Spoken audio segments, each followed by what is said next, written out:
भी से मुखातिब हूँ और मेरे सामने नौजवान बच्चों, बुजुर्गों, दोस्तों, साथियों, अस्सलाम वालेकुम, आदाब।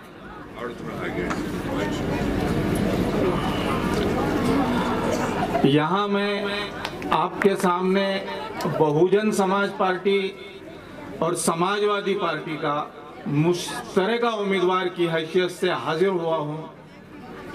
इलेक्शन है, पार्लियामेंट के इलेक्शन है। अर्दापुर हो, नांदेड़ हो, मुदखेड़ हो, जहाँ कहीं इसके चर्चे हैं, तो हमारे नांदेड़ शहर में भी एक 15 दिन पहले हमारे नांदेड़ शहर के ज़िम्मेदारान उलमाए दीन, उन्होंने अशोक चौहान साहब को बुलाया था और उनसे कुछ सवालात किए थे। उनसे पूछा था कि भाई आपके 5 साल गुजरने को है, गुजर गए हैं, इन 5 सालों में आपकी अपनी निधि, आपका रिप्रेजेंटेशन मुसलमानों के लिए पार्लियामेंट में क्या रहा, 3 तलाक के बारे में आपने कब कब बहस की, मॉब लिंचिंग, इज्तिमाई जमहूरी, इज्तिमाई गुंडागर्दी के बारे में कभी आपने पार्लियामेंट में मुसलमानों के हक में कभी बात की थी क्या? ये सवालात उनसे किया तो वो बिफर गए, जवाब दे नहीं पाए, इसलिए कि उन्होंने कुछ ही नहीं किया, हमने भी देखा।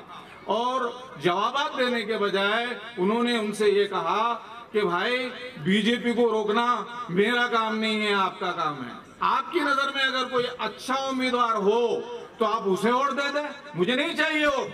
ये उनके अलखाब है।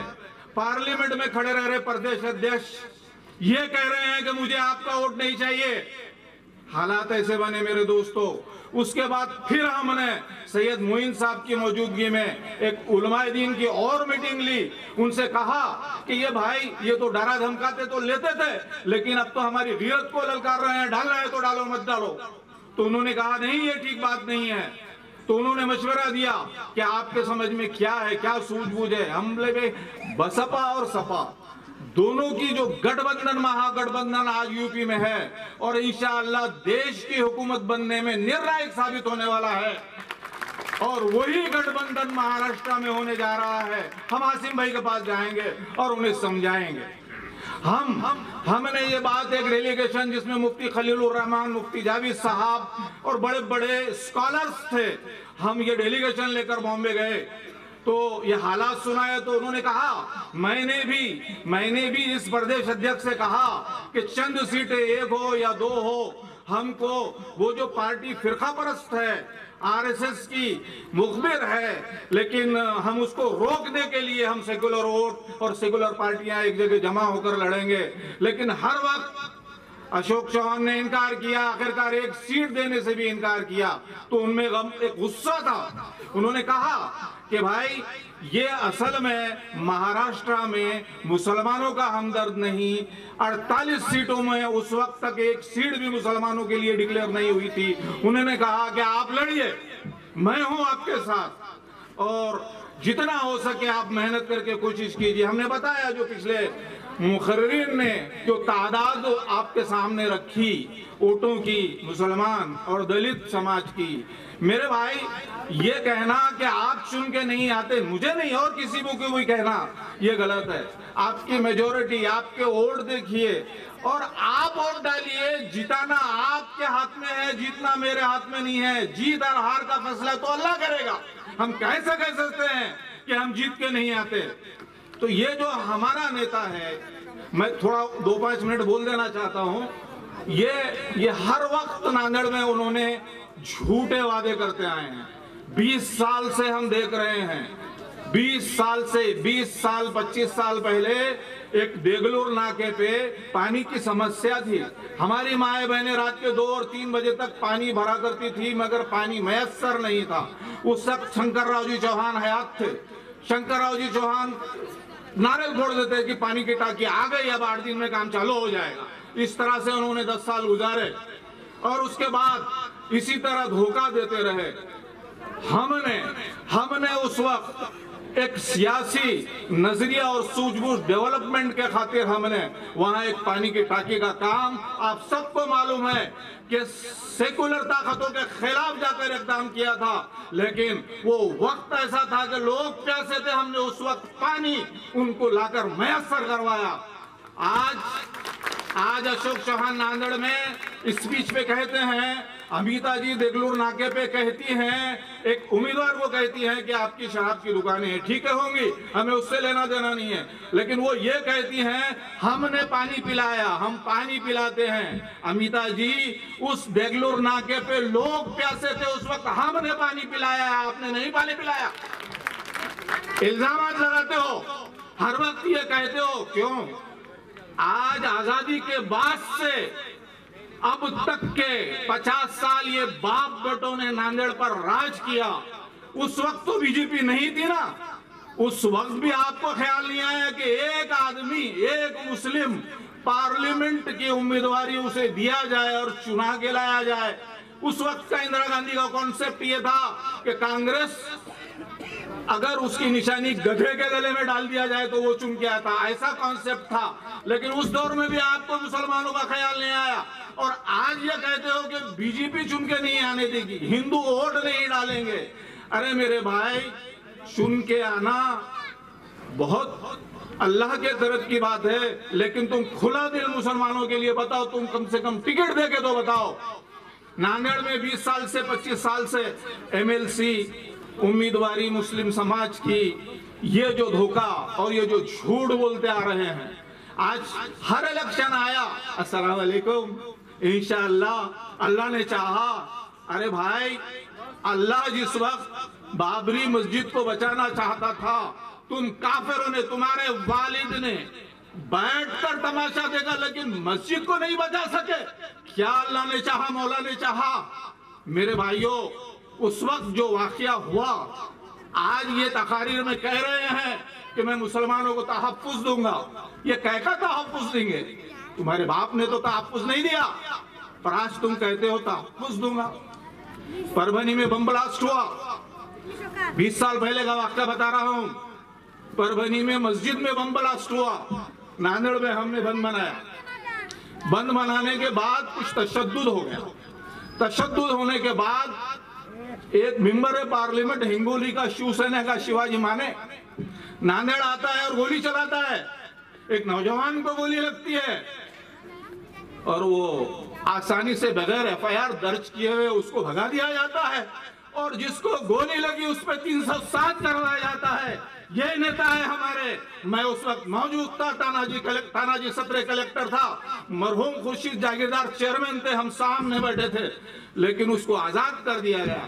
ये आपका तहफ्फुज है।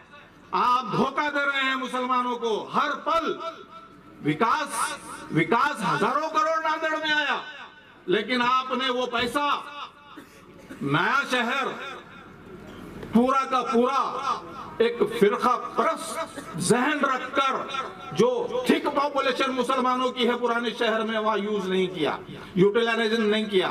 वो फंड्स वहां से डाइवर्ट करके पूरे के पूरे करोड़ों रुपए नांदेड़ के नए शहर में लगवाए। ये मुस्लिम दुश्मनी, अर्दापुर वालों पहचानो इसे, ये मुस्लिम दुश्मन है, ये मुसलमानों का हमदर्द नहीं है। आज कहते हो कि भाई सैयद मोइन साहब, अब्दुल समद साहब चिकलीगढ़ से घर से निकले हैं। मेरे भाई, हमने बताया वो स्टूडियो था जहां पर आपने भी रिकॉर्डिंग की है।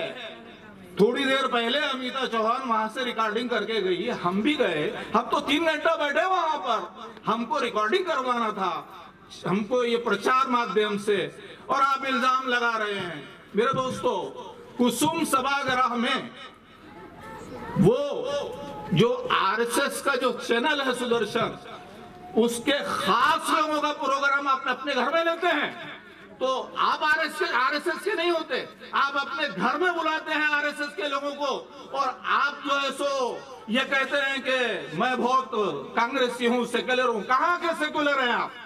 अंदर से आपको अगर देखा जाए ना, तो वो जो आरएसएस की जो परेड होती है ना यहाँ लगा के, अगर आपकी फोटो अंदर से निकाला जाए अगर डीएनए करके, तो वही फोटो निकलेगी मेरे दोस्तों। इस सेकुलर आदमी को पहले, ये जो आज सेकुलर पार्टी का घिनौना जो है सो नाटक कर रहा है। मेरे दोस्तों, ये वो शख्स है, महाराष्ट्र में 10 साल हुकूमत रही कांग्रेस और राष्ट्रवादी की। आपको मालूम है कि सिमी के नाम पर मुसलमानों पे जुल्म जितना ज्यादा कांग्रेस के इख्तिदार में हुआ और कभी नहीं हुआ। सैकड़ों नौजवान जेलों में बंद है इस अशोक चौहान और राष्ट्रवादी के जिम्मेदारान की वजह से।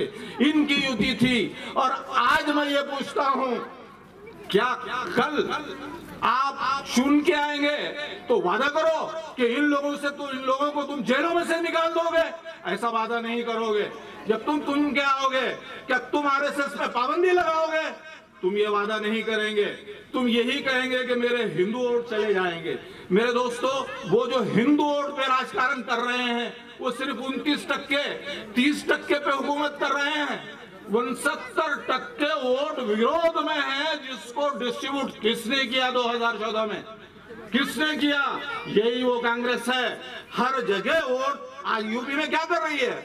यूपी में गठबंधन नहीं कर वोट फोड़ रही है। केजरीवाल आज दिल्ली में देखिए, गठबंधन नहीं करना है, उनको अंदर से बीजेपी का ही सपोर्ट करना है। असल में ये एक साजिश है दोनों पार्टियों को। एक पार्टी है जो ये कहती है कि तुमको पाकिस्तान दे दिया गया, तुम पाकिस्तान चले जाओ। दूसरी पार्टी है ये सेकुलर पार्टी कांग्रेस, तुम रहो भाई, लेकिन हमारे गुलाम बन के रहो, गुलामों के गुलाम बन के रहो। हमने, हमारे बुजुर्गों ने इस मुल्क में खून बहाकर आजादी हासिल की है। ऐ अशोक चौहान, हम तेरे गुलाम बनकर कभी नहीं रह सकते, कभी नहीं रह सकते।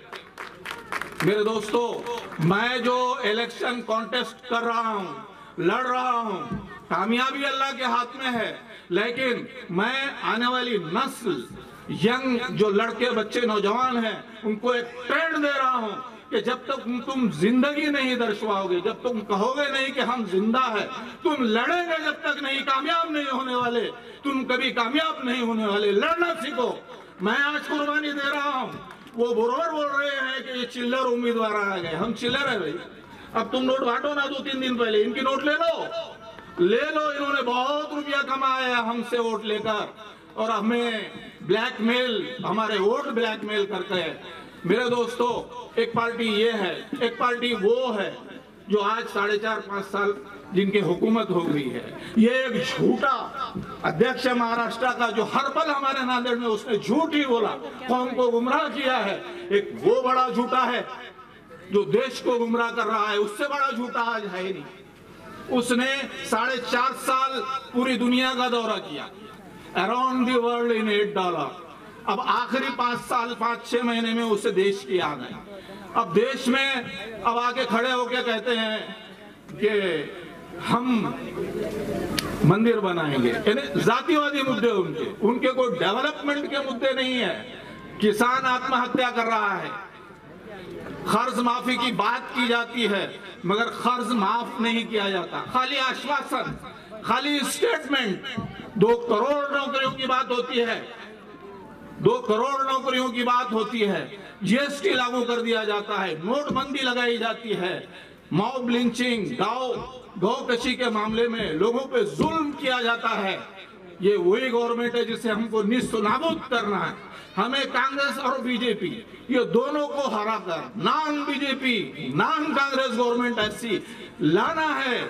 जो बड़ा गठबंधन बना है यूपी में, हमें उसका साथ देना है। यूपी के तर्ज पर सपा और बसपा के उम्मीदवारों को हमें यहाँ पर चुन के लाना है। मेरे दोस्तों, बहुत सी बातें हैं, मेरे पास वक्त कम है, क्योंकि हमारे सैयद मोइन साहब जो नौजवान दिलों की धड़कन है, उनको बोलना है और उनको बताना है। ये जो अशोक चौहान साहब हैं, इन्होंने हर वक्त मुसलमानों को धोखा दिया है। नांदेड़ में उलमाए दीन की बेइज्जती की है। चंद स्कॉलर जमा कर, बुद्धिजीवी लोगों को जमा कर, ये कहते हैं 5-50 हर 5 साल को उनको जमा करते हैं। और बुद्धिजीवियों को, वो तो अकल से माजूर है वो, क्योंकि वो पाले हुए कांग्रेसी गुलाम है जो हर साल, हर 5 साल में इलेक्शन में जमा होते हैं। और ये गुलाम एक जगह जब भी इलेक्शन आता है, हमारे आका को वोट दो। मेरे दोस्तों, ईमान वाला हूं मैं, अल्लाह की उम्मीद पे खड़ा हूं मैं। अल्लाह के नाम पर ईमान के जज्बे पे मैं खड़ा हूं। एक जिसका जज्बा हमारी मसाजिद गिराने के जो जिम्मेदार हैं, जिनको दिलों में तुमने बिठा रखा है, वो खुदा नहीं है, खुदा ऊपर वाला है जिसने मुझे खड़ा किया है। मैं ये कहता हूं कि ईमान वाले को वोट दो। मेरे दोस्तों, मेरे दलित भाइयों, तुम पर कोई कम जुल्म नहीं हो रहा है। चाहे कांग्रेस हो चाहे बीजेपी हो, ये दोनों ने जुल्म किया है। इस जुल्म की आवाज उठाने के लिए मैं खड़ा हूं। इंशाअल्लाह मेरी निशानी है 18 तारीख को साइकिल निशानी है मेरी, उसको जिम्मेदारी से वोटिंग के दिन जाकर ये बोलकर वोट डालो कि ये मेरा भाई है। वोट डालते वक्त मैं अर्दापुर वालों से कहता हूं, बड़े मसाजिद और बड़े ईदगाहों पे तकरीरें करते हैं ईमान और जज्बे की। तुम्हारा 18 तारीख को जज्बा देखना है, ये देखना है कि आप ईमान वालों को वोट देते हैं या किसी डर और खौफ के इसमें जो है सो वोट गंवाते हैं। मैं यकीन दिलाता हूं, अशोक चौहान खुदा नहीं है, अशोक चौहान खुदा नहीं है। अल्लाह ताला तमाम मुसलमानों के फैसले करने वाला है, मजलूमों के फैसले करने वाला है। खुदा हाफिज।